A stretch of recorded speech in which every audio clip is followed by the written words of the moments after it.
Yes, it's your girl again, Miriam Franklin, but you know you can call me Timbel, right? So that's what you call me. You're welcome back to Timbel Book Lovers, where we explore the world of personal finance and self-improvement through books. And this is actually where the home of wisdom, wealth, and winning mindset. So this year 2025, I embarked on a journey. I made a promise to myself of reading books that will change or challenge how I think about money, secrets, relationships, and purpose. And today, I'm super excited I was able to achieve that goal. I was able to read one book a month. Oh my God, I want to celebrate myself and also celebrate you if you actually tried to read a book at all this year, but it's not easy. So I'll be sharing with you 11 powerful financial books that completely transformed my money stories. You see,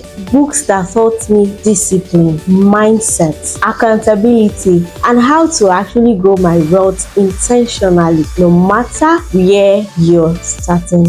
So if you're ready to shift your financial life this year, you're almost rounding up this year. So if you're ready to shift your financial life this year, we know we just have 1 month to the end of this year. You can start now. Or if you're ready to shift your financial life for next year, 2026, to start it up running well, so well, then this is your episode. Let's dive into this video. So number one book I read this year, 2025, was The Smart Money Woman by Arese Ugwu. Like it says here, it's an African girl's journey to financial freedom. I feel this book, every young girl, I'm not even speaking of young ladies, every woman needs to get this book and read. This was just the starting point for me this year, and I don't regret at all. If there's one book that speaks directly to African women financial struggles, then it is this book, Smart Money Woman. You see, Arese uses the story of Zuri in this book, a working class lady who was drowning in debt,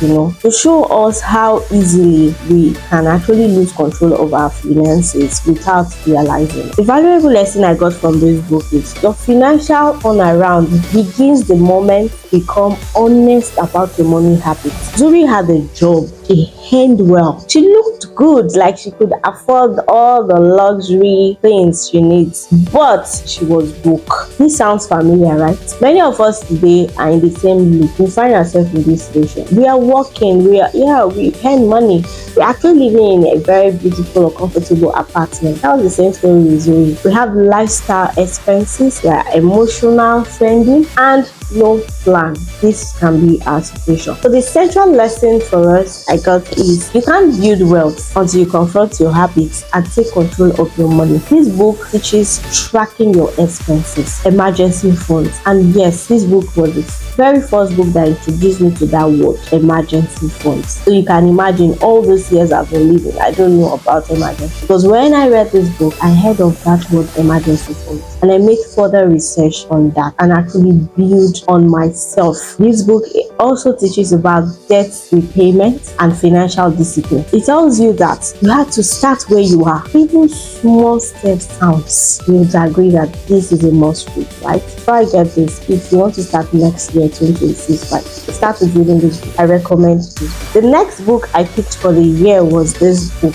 It's still the Smart Money series, the Smart Money Woman Tribe. It's still written by the same person, Arese Ugwu. So this second book continues Zuri's journey actually. But this time around, the focus was more on friendship and accountability. You see, your tribe influences your financial stability or your financial life. Women naturally talk about relationships. They talk about work, family, but rarely about money. So Arese shows us here that when when we have honest conversation, money conversations, everyone levels up. So let's stop gossiping, but rather actually talk about important conversation about money amongst our friends. So the central lesson is wealth grows faster. You see, faster when you work with people who challenge you and hold you accountable. So this book teaches goal setting, investment mindset, marriage and money, and even building supportive network. So it reminds us you cannot grow alone at all. The next book for the year for me was this book, The Psychology of Wealth, by Charles Richard. So this book is not your typical money book. It's a mindset book, basically. You see, your emotional relationship with money determines whether you keep it or lose it. I got that from this book. You see, some people sabotage their own success. Some people fear money. Some people, they don't even deserve wealth. This book helps you heal all that. So the central lesson for us here is true wealth is a state of the mind. Yeah, this book said it. True wealth is a state of the mind, not an account balance. Richard teaches self-awareness, emotional intelligence, and the mental side of prosperity. So you can get this book and read. The next on the list is How to Win Customers and Keep Them for Life, written by LeBoeuf. So imagine those of you out there who are marketers, whatever you do, you need to know how to win your customers and keep them for life. This book is for entrepreneurs, small business owners, and anyone in customer service. This book is gold. You must read. Customers remember how you make them feel and not what you sell. I read that in this book. In Africa today, customer experience is often very poor. You go to a store and you notice how the sales rep is actually conversing with you and they don't really care because they are not the owner of the business. So this book actually helps. Okay, what can you as the manager or the owner of the company do prompt your workers or your staff be able to represent your brand even when you are not there? This book covers that too. So that's why you see today a lot of customer experience is so poor that many businesses today don't grow. So the central point lesson from this book is the best business strategy is genuine. You want to be able to treat customers like kings, and they will say treat customers poorly and they will live with 20 other people. So that's just simple but powerful. You must get this if you want to improve your business as an entrepreneur. The next on the list is The Diary of a CEO, written by Bartlett. This is one of the most honest, vulnerable books ever written by a young entrepreneur. The valuable lesson here is success starts with mastering yourself, not the other or the outside world. So Stephen talks about self-doubt, insecurity, discipline, loneliness, and leadership. So the central lesson is who you become is more important than what you actually achieve. Your thoughts, your habits, and decisions actually shape your empire. So don't forget this. This is a must read. The next book happens to be The Cashflow Quadrant by Kiyosaki. Oh my goodness, I love this book. Maybe because Kiyosaki's book was actually the first book I read way back when I was younger. The first book I was introduced to it was written by Kiyosaki. That's Rich Dad Poor Dad. So I've always actually loved this man because Kiyosaki is the person that helped me to actually decide on who I want to become. Where do I want to, what kind of job or work do I wish to like? Rich Dad Poor Dad, and this is just the continuation of it. That's The Cashflow Quadrant. You see, this book, it changed how I think about income forever. Kiyosaki here explains 4 income categories. One of it is employee. Second, that's the S. We notice you see a quadrant here. E stands for employee. The S stands for self-employed. The B stands for business owner. Then the I stands for investor. It says the valuable lesson from this book is true financial freedom comes from the B and the I zones. So don't be deceived. That is where systems and investments make money for you. Most people stay on the left side, which is the E and the S quadrant, because for them it feels safe. Everybody wants to actually get a job because you want that salary, something you know that is stable. You want to feel safe of expecting a salary. But you see, safety doesn't create freedom. It all depends. It falls back to what you really want for yourself and how long do you think that salary is going to serve you. What happens when you're old? So we really need to sit and think. We need to think beyond now. If you have a salary currently, how long are you going to keep that salary job? What can you do? What side hustle or side business can you start doing, or investment actually you can start putting little change into? Just do something. Don't just get yourself stuck in that left side of the quadrant, which is the E and the self-employed. You really need to check out the video in this channel where I was able to break down this book for you to understand and be able to make a decision as to where are you now and where do you want to be be in few years time. So the central lesson is, for you to build wealth, you must, it's a must, except you don't want to build wealth, except financial freedom is not in your agenda, then it's fine. But you see, for those of us who are complaining today, you want more out of life, you're tired of this, you're tired of the salary, your salary cannot do so much for you, you're tired of the government, you're tired of... If you must build wealth, then you must move from working for money to having money work for you. That is the only way out. The next is The Richest Man in Babylon. This is the one by Fred Siegel. I bought the one written by George Clason, but it wasn't so easy. But I love this because it's very easy. This is actually a timeless classic. Simple but powerful. The valuable lesson I got from this book is you should save at least 10% of all the money you earn, whatever income you receive. Save at least 10. We're saying at least, meaning it can be more. Make it a point of duty to save at least 10% before you spend your salary, or before you touch that money to pay bills. Take out that 10% minimum. It will be more. That is the valuable lesson I got from this book. Then it's for you to live below your means. What does that mean? Also look up the video in this channel. You get an in-depth explanation and overview of this book. Look it up in this channel. Live below your means and invest wisely. That's valuable lesson I got from this book. So this book uses ancient parables actually, but this is actually the reversed one by Fred Siegel. The original one uses a lot of ancient parables, but its wisdom still applies today. So the central lesson is discipline, not income. Discipline is the foundation of wealth. Not how much I'm making. That is what I got. Discipline. You have to learn the habit of disciplining yourself. Don't allow the fact that you're making little money to cover your eyes to the fact that you don't take out 10% of that money. So you need to learn discipline, because that's the foundation of wealth. You don't need millions to start building wealth. You need structure. You need structure and clarity for you to be able to do it. You would agree with me. This was actually a good book, and I recommend this book too. Now, the next one is Think and Grow Rich. I don't have it here with me. Yeah, I think I borrowed someone. The book is not here presently with me. Think and Grow Rich by Napoleon. This book was written in 1930s. Yes, it's still actually shaping millionaires to this day. It's one of the bestsellers I find today.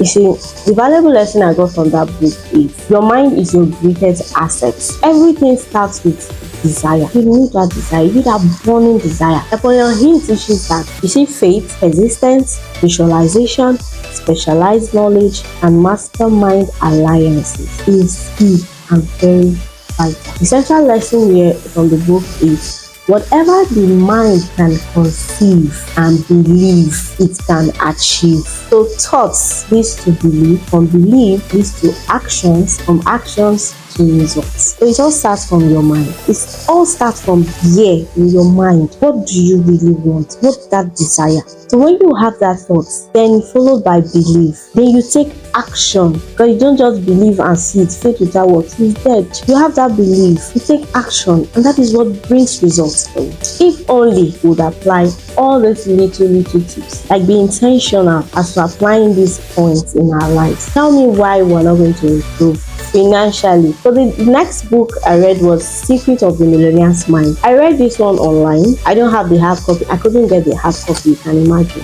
I was able to get the soft copy. It's written by T.F. Ecker. Wow, that book, that was a powerful book on the hidden programming that controls our financial behavior. I was never aware of the word money blueprint all my life. That book introduced me to your money blueprint. And what is that? It is the belief you absorb growing up. That belief actually determines your financial life. So if you grew up hearing money is evil, money doesn't grow on trees, these are difficult, you may push wealth away. So the central lesson I got from that book: change your inner story and your financial life will transform. Now the next book on the list, which is the one I'm reading presently for the month of November. So this is November. You see this book? Oh my god. The Millionaire Next Door, written by Thomas Stanley and William Danko. Two of them. This book shocked me because real millionaires don't look rich. I'm sure you are shocked to hear this. Just watch out for this video because I'll be breaking down this book for you next month, December. Watch out for the overview, and you know me, I'm going to bring it down, devour each pages for you. I actually just bring out the main points so that it will motivate you to read the book, and even while you're yet to read it, you already know what it's about and you can start implementing the points in your life. That's why I'm here for you. So you need to read this book. I've been reading it this month, November. I read, and I was shocked with what I was getting from it. So the valuable lesson I got from this book: most millionaires live quietly. They spend less than they earn. That is what it means living below your means. They spend less than they earn. That means that in accounting, we call that your expenses should not be more than your income. So whatever your income is, ensure that you don't spend and even hold debts for the next month. Try not to do that. You have to learn to live less than you earn so that you'll be able to get something to save or invest. It might seem like you're not actually enjoying life, but my dear, you're speaking of tomorrow in the future when you no longer receive that salary. Where would you be? What would you make out of your life? So the point is, spend less than you earn and invest consistently, because you have little funds. Maybe your salary is not so much, but you can, okay, let's say you can only put aside 5,000 naira every month. Just put it, invest consistently, and you'll be surprised as to 10 years from now, compounding that, how much that money can grow. So forget Instagram millionaires you're seeing. You go online, you see them posting Ferrari, posting luxury cars, luxury houses. You see, forget that. Those are not the real millionaires. Real millionaires, they live quietly and spend less than they earn.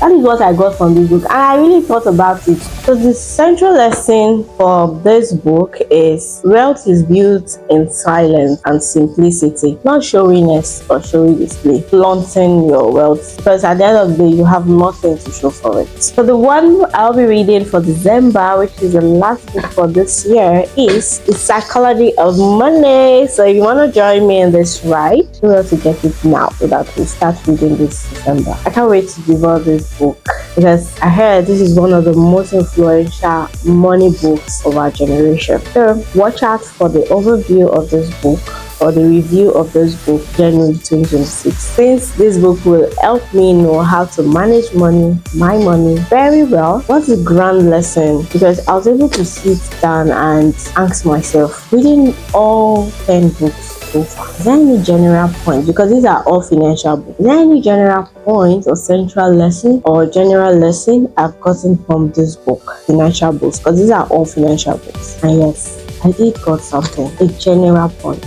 You see, there may be different authors, different eras, ones have been written in different eras, different styles, the ones have written in different styles, but they echo one powerful truth. You know what that is? The general lesson is wealth begins in the mind. That is all I got from the general lesson I got from my journey this year. Wealth begins in your mind. It grows with discipline and lasts through purpose. It's your behavior, it's your circle, it's your consistency, not your economy. It's not your salary. It's not by luck. Not even because you're born with a silver spoon. That is wealth. So which of these books, these 11 books mentioned today, spoke to you the most? Which lesson is calling you to take action this year? Let me hear it before the year runs out. Which of this book is calling you to take action this year? So thank you so much for watching Timbel Book Lovers. Do not forget to hit that like button so that others can see. Drop a comment. Really drop a comment. Let's be our accountability partners together, and subscribe to this channel. Remember, your financial transformation begins with the decision today to learn, and you're already doing that by being here. So always stay tuned.